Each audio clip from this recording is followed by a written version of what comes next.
We start by requiring the necessary modules. Source map for creating the source map and fs, which is the file system module for writing the file.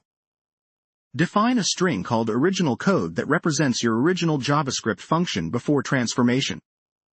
In our example, it's a simple hello function that logs hello, world, to the console.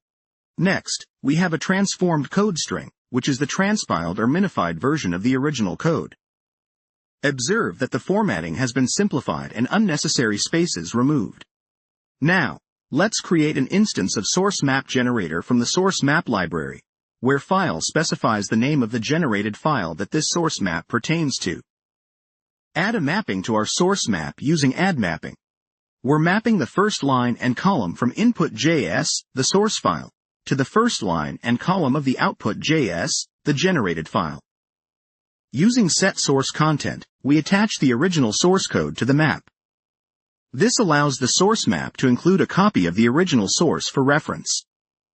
Convert the source map object to a JSON string, then to a base64 encoded string, and finally, embed it as a data URL in a source mapping URL comment.